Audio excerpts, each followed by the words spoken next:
നമ്മുടെ ശരീരത്തിനകത്തും പുറത്തുമൊഴുകുന്ന അതിശയകരമായ ഒരു ശക്തിയാണ് പ്രാണൻ.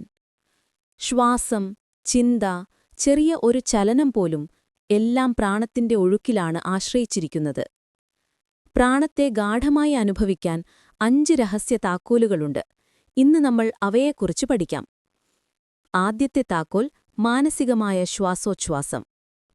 സാധാരണയായി 1 മിനിറ്റിൽ 15 തവണ, 1 മണിക്കൂറിൽ 900 തവണ, ഒരു ദിവസത്തിൽ 21,600 തവണ നമ്മൾ ശ്വാസമെടുക്കുന്നു. പക്ഷെ നമ്മൾ അതിൽ ജാഗ്രത പുലർത്താറില്ല. മാനസികമായ ശ്വാസോച്ഛ്വാസം എന്നത് ശ്വാസത്തെക്കുറിച്ചുള്ള ജാഗ്രതയാണ്. ആദ്യം ശ്വാസത്തിന്റെ സ്വാഭാവിക ഒഴുക്കിൽ മാത്രം ശ്രദ്ധ കേന്ദ്രീകരിക്കാം.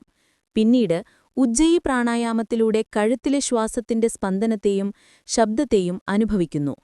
ഇത് മനസ്സിനെ ശാന്തമാക്കുകയും പ്രാണത്തിന്റെ ഒഴുക്ക് പ്രാണമയ കോശത്തിൽ നേരിട്ട് തിരിച്ചറിയാൻ സഹായിക്കുകയും ചെയ്യും. ധ്യാനം ആഴത്തിലേക്ക് പോകുമ്പോൾ വെളുത്ത പ്രകാശരശ്മി, ചെറിയ ബിന്ദു അല്ലെങ്കിൽ ഒരു ചൂടുള്ള സ്പന്ദനം പോലെ പ്രാണത്തിന്റെ ആദ്യ അനുഭവങ്ങൾ ഉണ്ടാകും. രണ്ടാമത്തെ താക്കോൽ മാനസികമായ പ്രാണനൊഴുകുന്ന മാനസിക പാതകൾ. ശരീരത്തിനകത്ത് ശ്വാസം, ബോധം, പ്രാണൻ എന്നിവ ഒരുമിച്ചൊഴുകുന്ന പാതകളാണിവ. ആദ്യത്തെ പാത മണിപൂരത്തിൽ നിന്നും വിശുദ്ധി വരെ, പിന്നീട് മൂലാധാരം മുതൽ ആജ്ഞ വരെ പൂർണ്ണമായും മുൻഭാഗത്തെ പാത തുറക്കപ്പെടുന്നു. എല്ലാ ചക്രങ്ങളുടെയും ഉത്തേജക സ്ഥാനങ്ങൾ ഇതിലൂടെയാണ്. ഏറ്റവും ശക്തമായ മാനസിക പാത സുഷുമ്നാ നാഡിയാണ്. ഇതിലൂടെയാണ് കുണ്ഡലിനി മൂലാധാരത്തിൽ നിന്നും സഹസ്രാരത്തിലേക്ക് ഉയരുന്നത്. ഇടയും പിങ്കളയും പ്രാധാന്യമുള്ള മാനസിക പാതയാണ്, പക്ഷെ യോഗാഭ്യാസത്തിൽ പിങ്കളയാണ് കൂടുതലായി ഉപയോഗിക്കുന്നത്. അവസാനം ആജ്ഞാചക്രത്തിൽ ഇട, പിങ്കള, സുഷുമ്ന എല്ലാം ഒന്നിച്ചു ചേരുന്നു. അവിടെ പ്രാണനും ബോധവും ഒന്നാകുന്നു.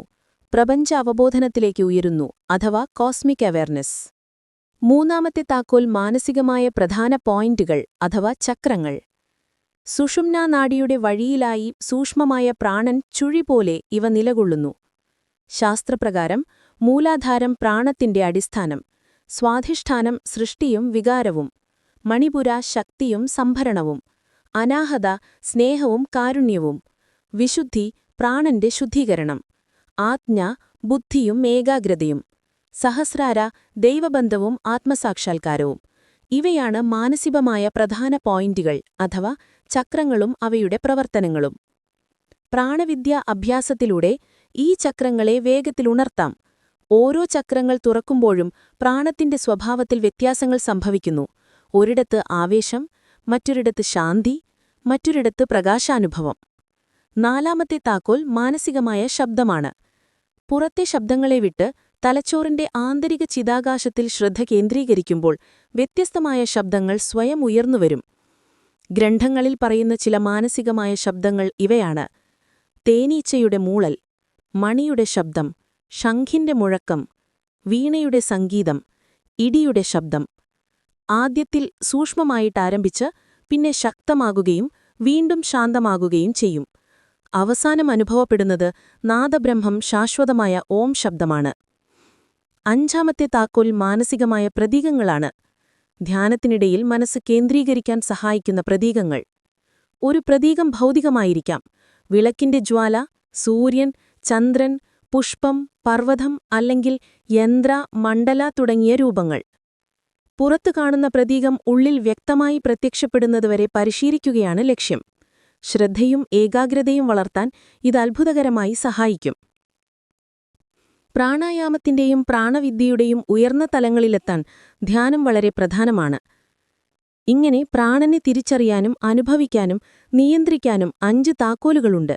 ഇവയിൽ പ്രാവീണ്യം നേടുമ്പോൾ ധ്യാനം ആഴമാകും, ജീവിതവും അത്ഭുതകരമായി മാറ്റം വരുത്തും. പുണ്യാത്മാക്കളെ, നിങ്ങളുടെ വിലപ്പെട്ട സമയത്തിന് നന്ദി. നിങ്ങൾക്ക് ഏത് ഭാഗമാണ് ഏറ്റവും ആകർഷകമെന്ന് അഭിപ്രായങ്ങൾ കമന്റ് ബോക്സിൽ അറിയിക്കുക. വീഡിയോ ഇഷ്ടമായെങ്കിൽ ലൈക്ക്, ഷെയർ, സബ്സ്ക്രൈബ് ചെയ്യാൻ മറക്കല്ലേ.